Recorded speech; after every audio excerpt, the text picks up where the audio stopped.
So hello dear students, स्वागत है आप सभी का हमारे यूट्यूब चैनल में।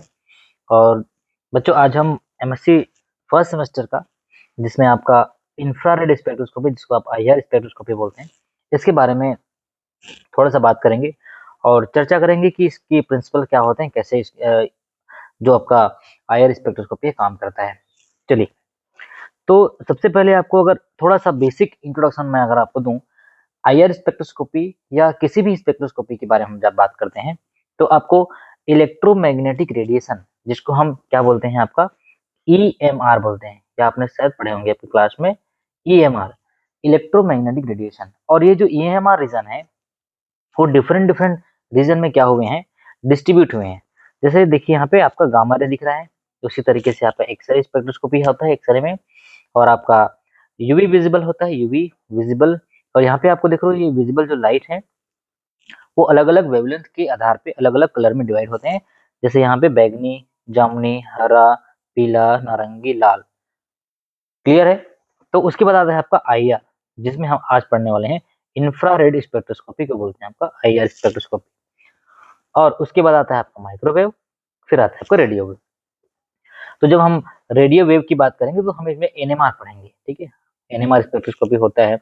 और माइक्रोवेव में जब हम बात करेंगे तो यहाँ पे आपको दिखते हैं माइक्रोवेव स्पेक्ट्रोस्कोपी, क्या होता है, माइक्रोवेव स्पेक्ट्रोस्कोपी की बात करते हैं। क्लियर? चलिए, अब इसमें आपको थोड़ा सा एक नया टर्म्स दिख रहा होगा, एक होता है वेवलेंथ और दूसरा होता है एनर्जी। क्या होता है वेवलेंथ और एनर्जी? तो इसके बारे में बात करेंगे। वेवलेंथ क्या होता है, एनर्जी क्या होता है, किसी पर्टिकुलर लाइट का जो कैरेक्टरिस्टिक होता है या उसकी प्रॉपर्टी को मेजर करने के लिए या बताने के लिए हमारे पास ये सब टर्मिनोलॉजी है। तो अगर हम इलेक्ट्रोमैग्नेटिक स्पेक्ट्रम को एक कंप्लीट देखा जाए तो इसमें कितने रीजन है, कितने रीजन देखते हैं। यहाँ से देखिए, आपके पास रीजन देखिए, गामा रे का एक रीजन है, एक्सरे है, यूवी, इसी को आप अल्ट्रावायलेट जिसको बोलते हो, फिर आता है विजिबल, फिर आता है आईआर, फिर आता है माइक्रोवेव और आपका रेडियो वेव।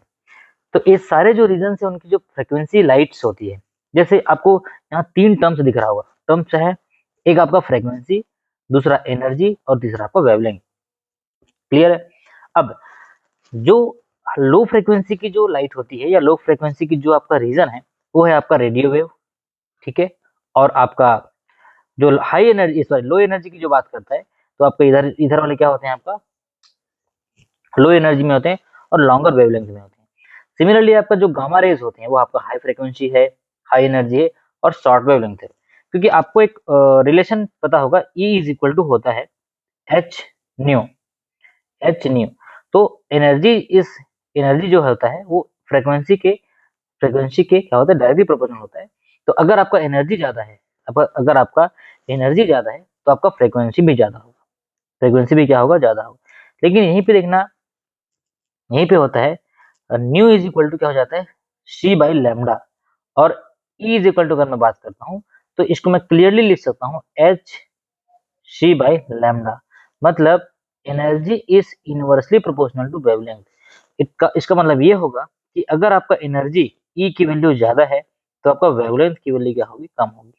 यही बात करता है ये एनर्जी और वेवलेंथ। तो आगे बात करेंगे क्या होता है वेवलेंथ।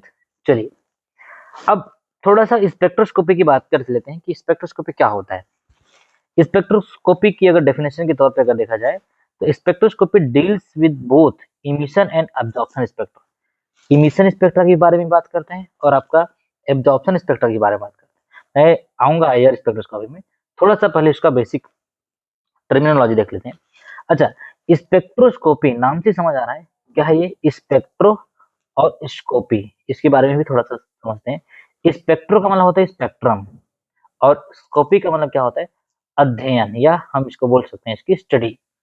तो स्पेक्ट्रम की स्टडी कहलाता है आपका स्पेक्ट्रोस्कोपी। या यूं कहे कि किसी मॉलिक्यूल का इन्वेस्टिगेशन, किसी कंपाउंड का इन्वेस्टिगेशन करते हैं। हम जानना चाहते हैं कि किसी कंपाउंड में क्या क्या प्रेजेंट है, तो उसके लिए बेस्ड जो टूल्स होते हैं वो है आपका क्या, स्पेक्ट्रोस्कोपी। और उसके ट्रांसमिशन या उसके एब्जॉर्प्शन स्पेक्ट्रा के आधार पर हम उसकी बात करते हैं, या उसका एब्जॉर्प्शन स्पेक्ट्रा के बारे में बात करते हैं, या किसी मॉलिक्यूल में पर्टिकुलर कोई फंक्शनल ग्रुप प्रेजेंट है उसके बारे में बात करेंगे, ठीक है। तो इन सब चीज के लिए आपका जो डिवाइस बनाया गया है उसका नाम है आपका स्पेक्ट्रोमीटर। और जिस डिफरेंट डिफरेंट रीजन में वो बात करेगा। जैसे अगर IR रेडिएशन से अगर हम किसी मॉलिक्यूल की स्टडी कर रहे हैं तो आएगा हमारा IR स्पेक्ट्रोस्कोपी में। अगर हम रेडियो वेव डाल रहे हैं तो आ गया NMR में। अगर हम UV लाइट या विजिबल लाइट दे रहे हैं तो आ गया हमारा अल्ट्रावायलेट विजिबल स्पेक्ट्रोस्कोपी में। तो इस तरीके से अलग अलग स्पेक्ट्रोस्कोपी बना हुआ है। तो अब जो मैं बात कर रहा था, जैसे लाइट को हम डिफाइन कैसे करते हैं। लाइट मतलब EMR रेडिएशन ही है। अब जब भी मैं लाइट की बात करूंगा तो आपके दिमाग में एक क्लियर होना चाहिए, EMR क्या होता है, इलेक्ट्रोमैग्नेटिक रेडिएशन की बात करूंगा। इलेक्ट्रोमैग्नेटिक रेडिएशन क्या बोलते हैं, ऐसा रेडिएशन जिसमें आपका इलेक्ट्रिक फील्ड और मैग्नेटिक फील्ड एक दूसरे के परपेंडिकुलर होते हैं, इसको बोलते हैं क्या, इलेक्ट्रोमैग्नेटिक रेडिएशन। अब देखिए वेवलेंथ क्या है, जैसे मान लीजिए ये आपको क्या है, ये आपका EMR चल रहा है, ट्रेवल कर रहा है, ये देखिए जैसे ये आपका EMR है, चल रहा है, इधर आ रहा है, ठीक है, ऐसे चल रहा है, ये होता है EMR। अब वेवलेंथ की बात करते हैं, वेवलेंथ को हिंदी में बोलते हैं तरंग दैर्घ्य। क्या बोलते हैं, तरंग दैर्घ्य। तरंग दैर्घ्य क्या बोलता है, it is the distance between the two adjacent crust. ये देखिए ये आपको जो दिख रहा है C, ये कार्बन नहीं है, क्या है आपका क्रस्ट है, टू एडजेसेंट क्रस्ट और द ट्रफ, ये दोनों क्या कहलाते हैं, ट्रफ, ठीक है। ये आपका ऊपर वाला कहलाता है क्रस्ट और इसका जो नीचे पार्ट कहलाता है आपका ट्रफ। तो दो एडजेसेंट क्रस्ट और दो एडजेसेंट ट्रफ के जो बीच का डिस्टेंस होता है वो कहलाता है आपका वेवलेंथ। और इसको हम डिनोट करते हैं किससे, इसको हम डिनोट करते हैं लैम्डा से। ये क्या है आपका ग्रीक वर्ड है लैम्डा, क्या बोलते हैं इसको, लैम्डा, LAMBDA, लैम्डा, क्लियर है। और हम भाई अब देखो वेवलेंथ नाम से समझ आ रहा है क्या है, वेव है और लेंथ। तो लेंथ की यूनिट क्या होती है, या तो वो सेंटीमीटर हो सकता है, या तो वो मीटर हो सकता है, या तो वो मिली माइक्रोन हो सकता है, कुछ भी हो सकता है मीटर में। तो हम अगर हम इसको एंगस्ट्रॉम में भी लिख सकते हैं, तो एक एंगस्ट्रॉम बराबर होता है 10⁻⁸ centimetre, 10⁻⁸ centimetre is equal to 1 angstrom. और एक मिली माइक्रोन बराबर कितना होता है आपका 10⁻⁷ मीटर। अब देखिए हर लाइट की वेवलेंथ अलग होती है, भी आपको बताया। जैसे 7 कलर है आपके पास, यहाँ ये एकदम यही देखिए यहाँ पे आपका रेड जो कलर है और यहाँ पे जो वायलेट कलर, यहाँ लिखा है देखिए लॉन्गर वेवलेंथ। तो इसका वेवलेंथ की यूनिट है 750 नैनोमीटर।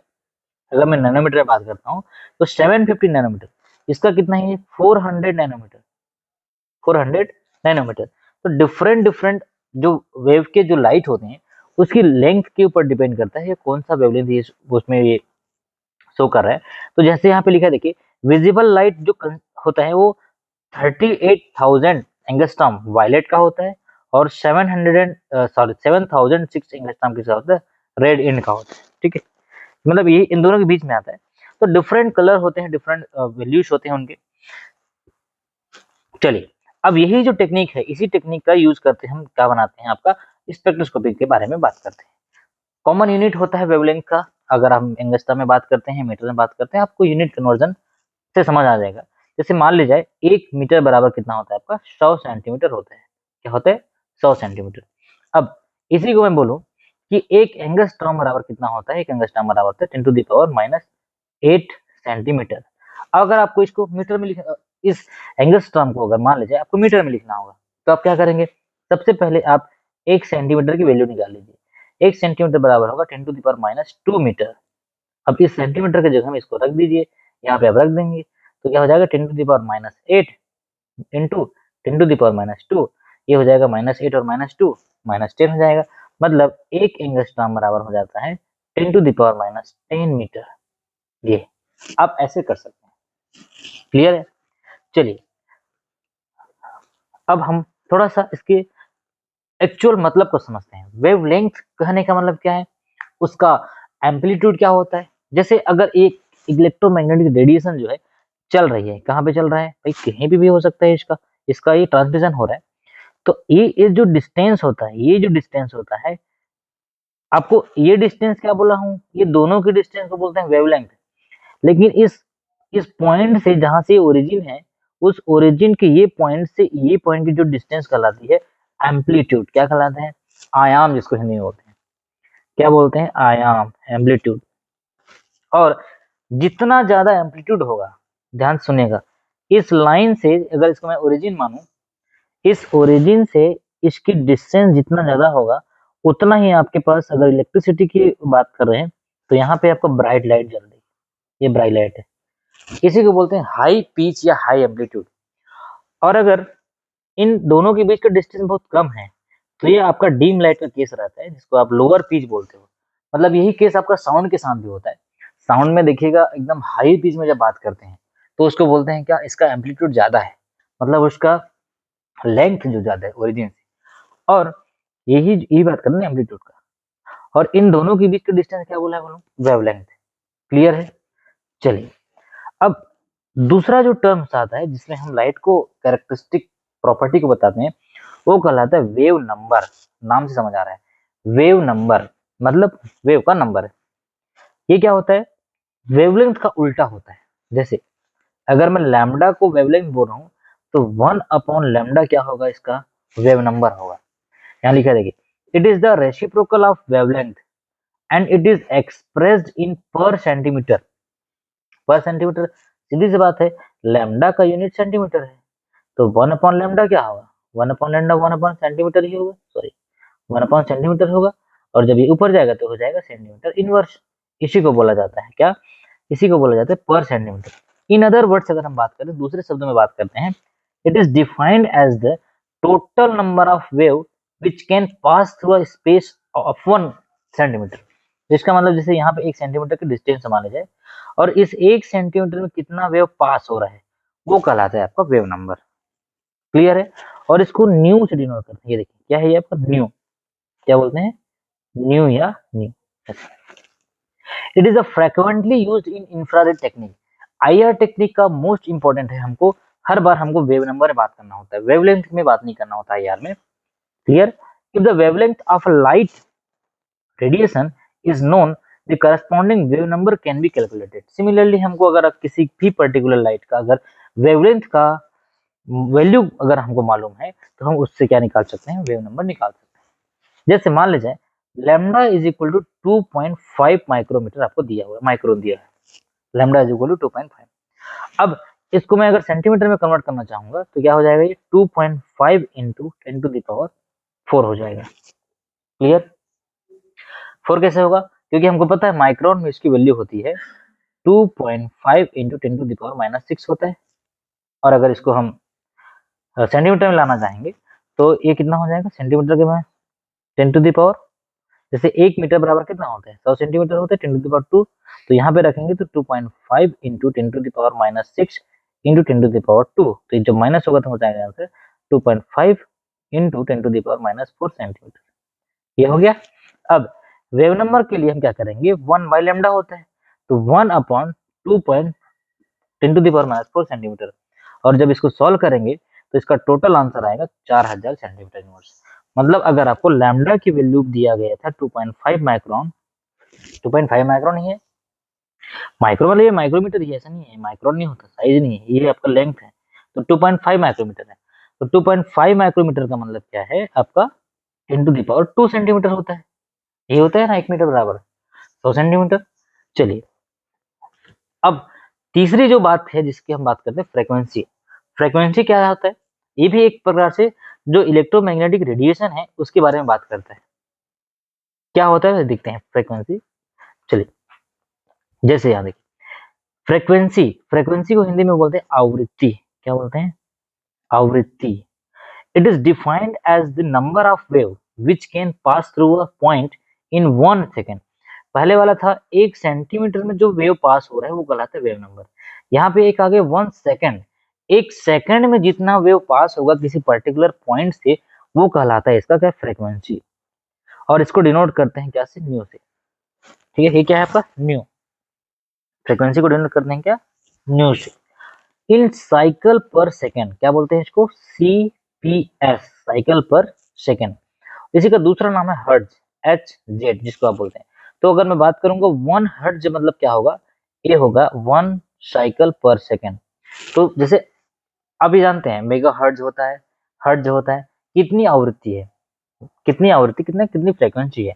तो इसका सीधा सीधा अगर फार्मूला के तौर पे अगर देखा जाए तो फ्रीक्वेंसी का मतलब होता है, फ्रीक्वेंसी मतलब आपका जो न्यू है, न्यू इज ये इसको बोल सकते हैं 1 अपॉन क्या, लैम्डा, 1 अपॉन लैम्डा, क्योंकि अभी जस्ट आपको 5 मिनट पहले बताया था E इज इक्वल टू होता है एच न्यू, और न्यू एच इंटू जो होता है सी बाई लैम्डा, मतलब अगर मैं इसको फ्रीक्वेंसी के लिए बोलूँ तो 1 बाई लैम्डा ही होगा।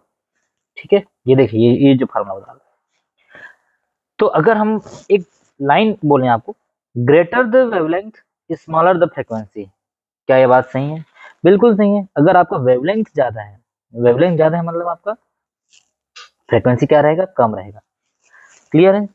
चलिए अब आता है जो चौथी जो बात है जिसको हम इलेक्ट्रोमैग्नेटिक रेडिएशन के लिए बात करते हैं, एनर्जी। एनर्जी के केस में भी हम किसी पर्टिकुलर रेडिएशन को डिफाइन कर सकते हैं। जैसे E इज इक्वल टू क्या होता है बोला हूँ, एच न्यू, और न्यू इज इक्वल टू क्या होगा बोला हूँ, H into C by lambda. तो टोटल ये फार्मूला अपने दिमाग में रखिएगा, E इज इक्वल टू ये फार्मूला होता है, आपने क्लास 11th में ये टॉपिक पढ़े होंगे, बहुत सिंपल है। तो इसमें एच का मतलब होता है प्लांक कांस्टेंट, जिसकी वैल्यू होती है 6.626 इंटू 10⁻⁻27 अर्ग सेकेंड, और ये होता है आपका frequency, V is equal to frequency, C is equal to होता है वेलोसिटी ऑफ EMR, इसी को आप वेलोसिटी ऑफ लाइट भी बोलते हैं, EMR जो रेडिएशन है, और लैम्डा होता है आपका वेवलेंथ। सो किसी भी लाइट की अगर आपको एनर्जी पता है, ठीक है, so the energy of the light radiation can be calculated in erg which can also be converted into kilo calorie per mole. जैसे आपको यूनिट कन्वर्जन बस करना है और कुछ नहीं। चलिए अब ओरिजिनल जो हम जिसको हम सही में पढ़ना चाह रहे हैं, आज का जो टॉपिक है का आपका EMR, इलेक्ट्रोमैग्नेटिक स्पेक्ट्रम, और आपका उसका एब्जॉर्प्शन ऑफ रेडिएशन।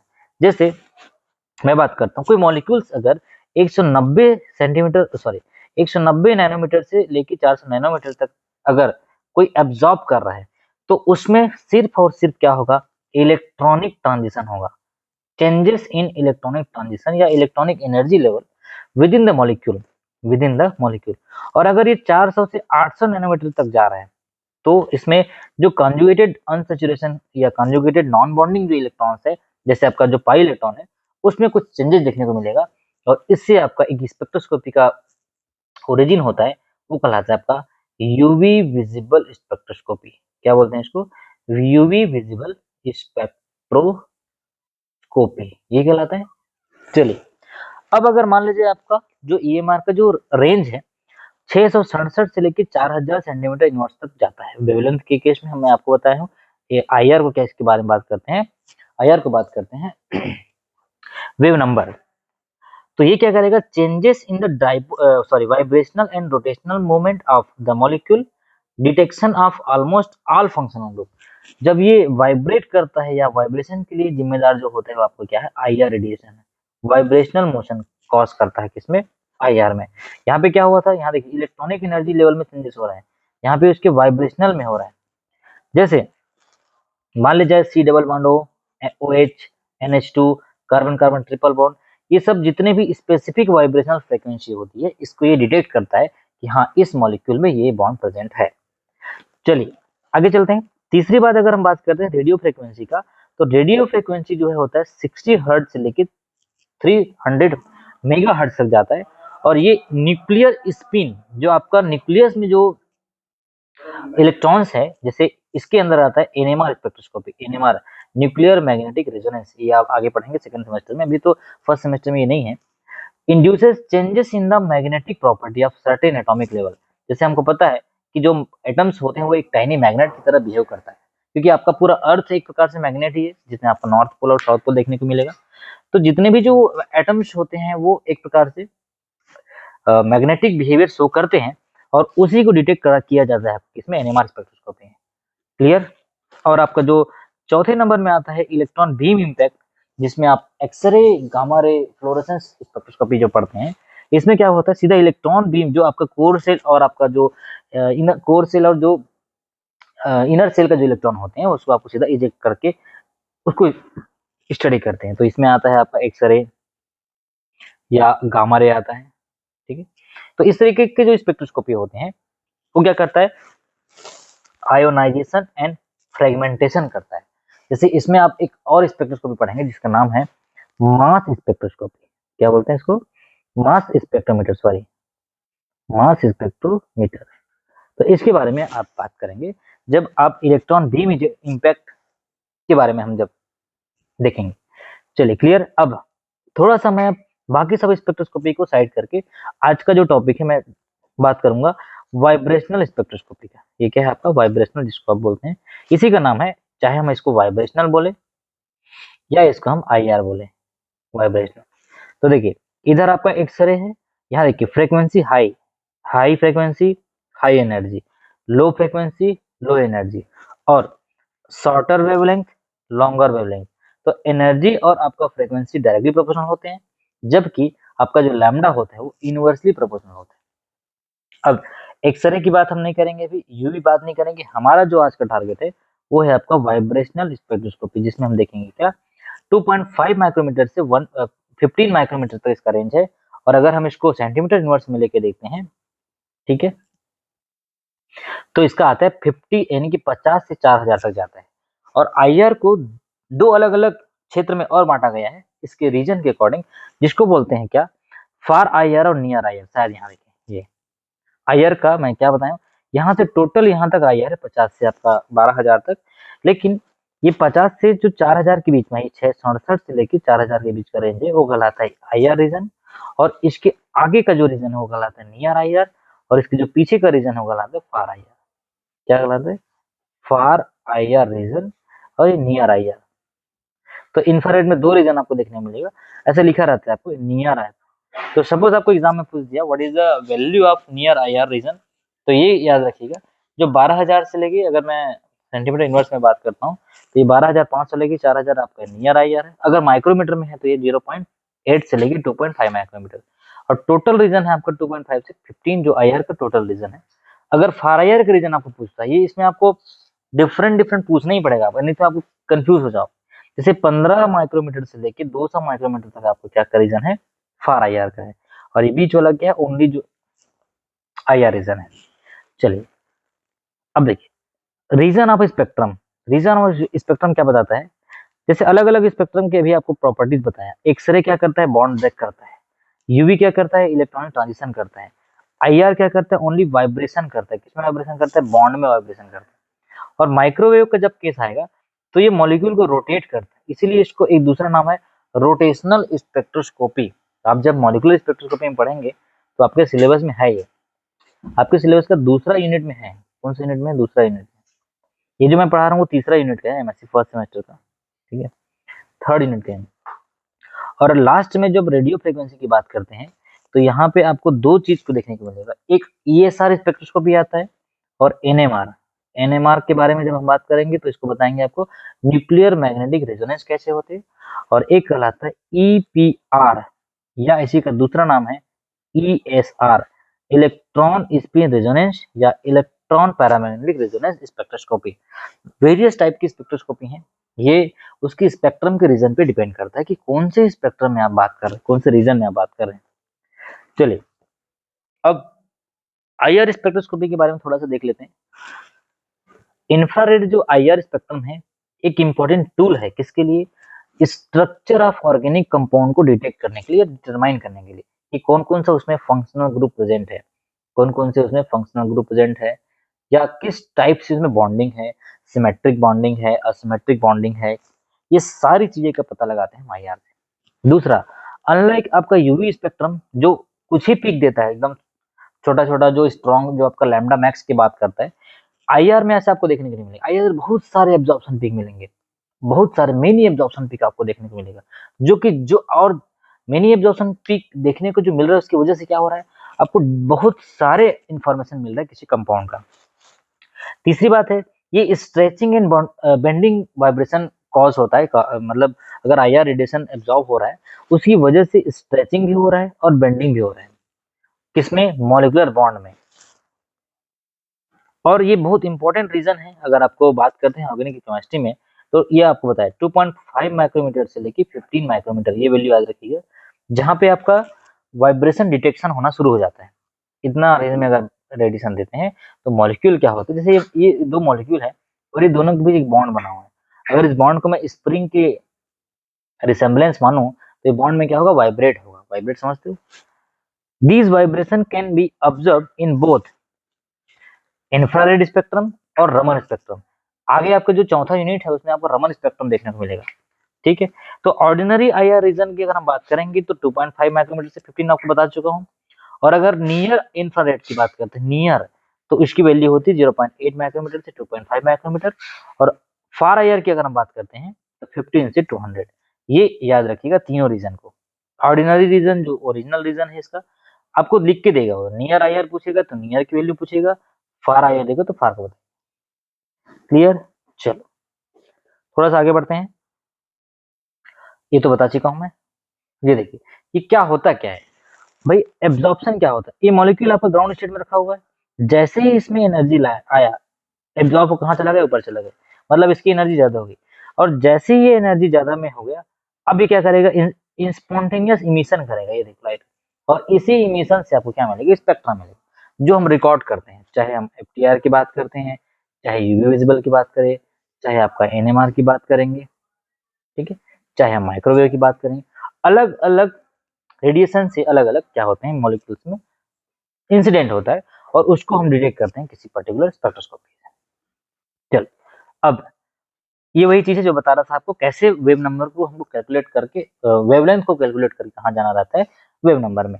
तो बस ये याद रखिएगा, लैम्डा इज इक्वल टू, या 1/λ इज इक्वल टू क्या होता है आपका, न्यू। क्लियर?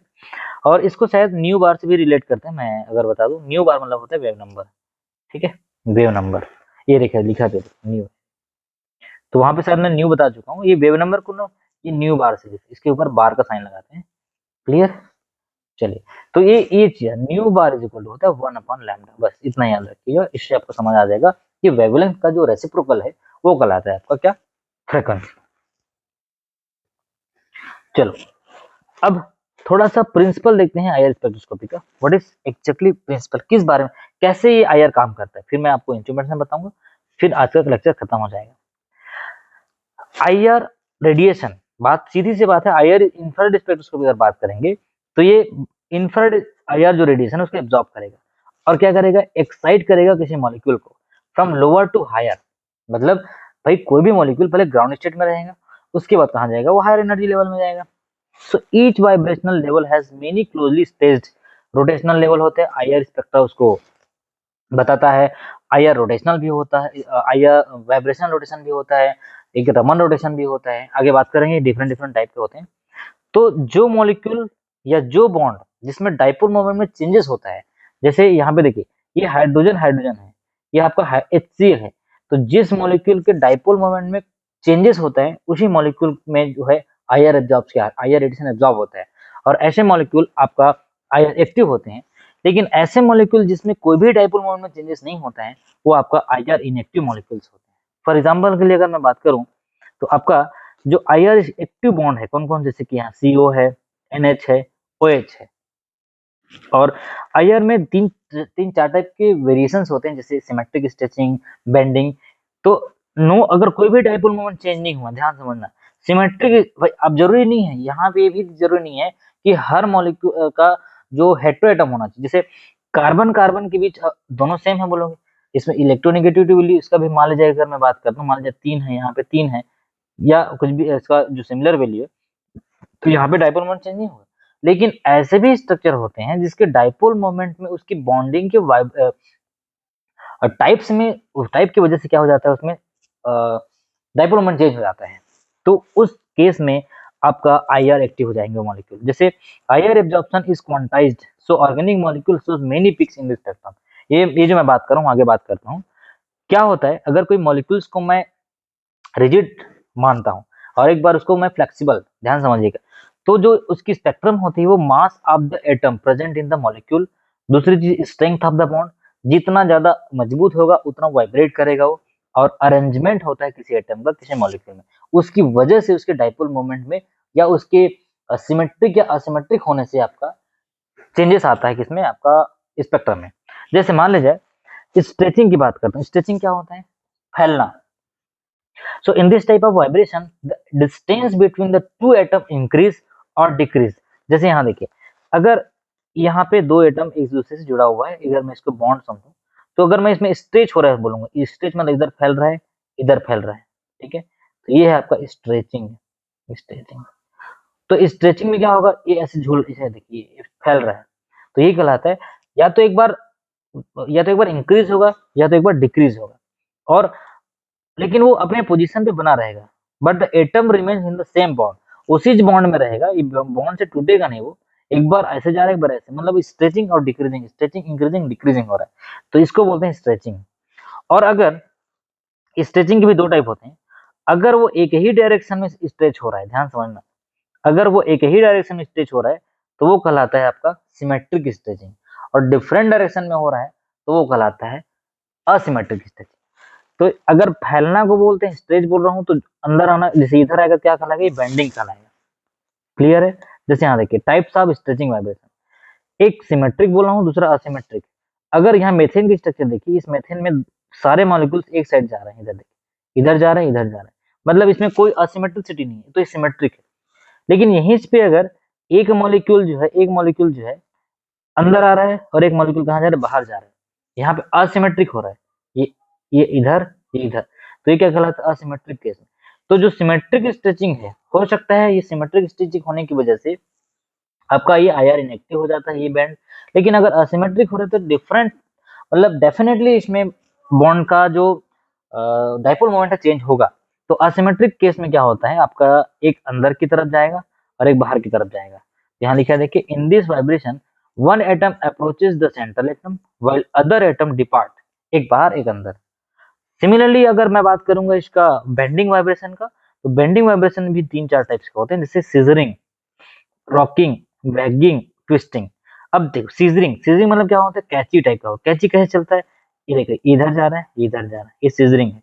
रॉकिंग क्या होगा, एक अंदर, इधर है, ये बाहर, रॉकिंग मतलब घूम रहा है, मूवमेंट हो रहा है एटम का, और उसी डायरेक्शन में, अगर ये यहाँ आया तो यहाँ चला जाएगा, यहाँ आया यहाँ चला जाएगा, ऐसे हो रहा है। सिमिलरली अगर मैं वेगिंग की बात करता हूँ, वेगिंग मतलब क्या होगा, अप्स एंड डाउन, ये देखिए, ये एक बार अप गया, ये इधर डाउन, अप डाउन, यहाँ लिखा है two atoms move up and two down, दो अगर अप जा रहा है तो दो अगर डाउन जा रहा है। और लास्ट का लाता है ट्विस्टिंग, ट्विस्टिंग मतलब क्या होता है, वहीं पे मुड़ता है, यहाँ देखिए, in this type one of the atom moves up the plane while the other moves to the down the plane, ये देखिए ये ऐसे जा रहा है तो ये कहाँ जा रहा है, इधर जा रहा है। तो इस तरीके के डिफरेंट वाइब्रेशन होते हैं आपका बेंडिंग, सिमेट्रिक स्ट्रेचिंग, ठीक है। ये देखिए यहाँ पे, अब इसकी वजह से होगा क्या, ये बहुत इफेक्ट करता है किसी पर्टिकुलर आईआर का स्पेक्ट्रम का, कि कौन से वेव नंबर में दिखेगा। यहाँ देखिए सिमेट्रिक स्ट्रेचिंग के लिए आपको ज्यादा एनर्जी की जरूरत नहीं है, कैसे 2853 दो भाई दोनों अपने अपने अलग अलग साइड जा रहे हैं, सिमेट्रिक हो रहा है। यही मॉलिक्यूल, इसी मॉलिक्यूल में देखिए अगर असिमेट्रिक स्ट्रेच हो रहा है तो वैल्यू बढ़ जाएगा, 2853 से कहाँ चला गया, ये चला गया आपका 2966, सॉरी 2926, कहाँ चला गया 2926। मतलब हमको ये समझ आ रहा है कि इस मॉलिक्यूल में क्या हो रहा है, शुरुआत में देखा गया 2853, फिर आपका 2926। अगर इस चीज का सीजरिंग हो रहा है, सीजरिंग देखिए, सीजरिंग मतलब जैसे कैंची चलाने में हम एक साइड चलाते हैं कैंची को, तो हमको बहुत कम एनर्जी लगता है, तो 1450। अगर वेगिंग होता है तो और कम हो गया, देखो 1250। सिमिलरली रॉकिंग के केस में देखिए और बहुत कम हो गया, इन प्लेन में मॉलिक्यूल को घूमने के लिए बहुत कम एनर्जी की जरूरत हो रही है। और आपका ट्विस्टिंग के केस में थोड़ा सा ही पड़ रहा है, आउट ऑफ प्लेन में ज्यादा एनर्जी लगता है। तो इस तरीके से हम मॉलिक्यूल को इन्वेस्टिगेट करते हैं आईआर स्पेक्ट्रोस्कोपी, आईआर स्पेक्ट्रम देके। जैसे यहाँ पे और देखिए, मेथेल के केस में सिमेट्रिक स्टेज का वैल्यू है 2872, लेकिन इसी का असिमेट्रिक में देखिए 2900 हो गया। एनहाइड्रेट का देखिए 1760, फिर ये 1800 हो गया। अमीनो ग्रुप का असिमेट्रिक स्टेज है 3300, जबकि इसका असिमेट्रिक है 3400। क्योंकि असिमेट्रिसिटी मतलब समझो अपना जो सिमेट्रिक को डिस्टर्ब कर रहे हैं। और नाइट्रो ग्रुप की बात करते हैं तो 1350 या 1550। तो इस तरीके से होता है हमारा जो काम है। अब फाइनली लास्ट है ये आपका, इस तरीके से जो बॉन्ड होते हैं, जैसे ये CO2, ये हो क्या रहा है, हम इसको अपने कन्वीनियंस के लिए ऐसे बॉन्ड को डिनोट करते हैं, लेकिन ये ऐसा एक्चुअली में जो है ऐसा है नहीं। ये जो रेड कलर है ये ऐसा कुछ भी नहीं है। ये देखिए ये बेंडिंग कैसे होता है, देखिए ऊपर जा रहे हैं दोनों, ये आपका सिमेट्रिक हो जाएगा। यही अगर एक तो ऊपर एक नीचे हो जाएगा तो असिमेट्रिक हो जाएगा। तो ये बेंडिंग का केस है। अब यहाँ पे स्ट्रेच हो रहा है, देखिए स्ट्रेच मतलब अभी आपको बताया फैलना, ये कैसे फैलता है, ये स्प्रिंग है, जैसे ये स्प्रिंग है, इसको मैं फैलाने बोलूंगा तो आप इसको ऐसे फैला दोगे, ऐसे फैल जाएगा। तो इस डायरेक्शन में अगर फैल रहा है, इस दोनों सेम डायरेक्शन में जा रहा है, ये देखिए ये भी इधर जा रहा है, ये भी इधर जा रहा है, तो ये कहलाएगा सिमेट्रिक। और अगर और अगर एक ठोक अंदर जा रहा है और एक ठोक बाहर जा रहा है तो क्या कहलाएगा, असिमेट्रिक स्ट्रेच। तो ये सब के केस में वैल्यू अलग अलग है। देखिए एकदम क्लियर आपको दिखा रहा हूँ कैसे वैल्यू जो है चेंजेस आता है आईआर स्पेक्ट्रोस्कोपी में। जो बच्चे बिल्कुल भी नए हैं, आईआर के बारे में नहीं जानते हैं, वो समझिएगा। यहाँ देखिए बेंडिंग हो रहा है 667, दोनों केस में देखिए बेंडिंग है तो एकदम क्लियर है। लेकिन यहीं पे देखना सिमेट्रिक में बहुत कम वैल्यू है 1388 सेंटीमीटर इनवर्स, लेकिन इसका असिमेट्रिक स्टेज में इसकी वैल्यू देखिए कहाँ जा रहा है 2349 सेंटीमीटर इनवर्स। तो इस तरीके से ये बात करता है वाइब्रेशन स्पेक्ट्रोस्कोपी।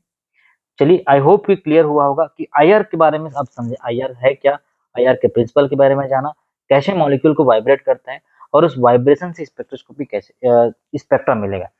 नेक्स्ट लेक्चर में हम बात करेंगे इसका सिंपल हार्मोनिक मोशन एसएचओ के बारे में, एसएचओ क्या होता है, और आपका अनहार्मोनिसिटी होता है जो आपका अनहार्मोनिक, इसको बोलते हैं इनहार्मोनिक, ठीक है, इनहार्मोनिक होता है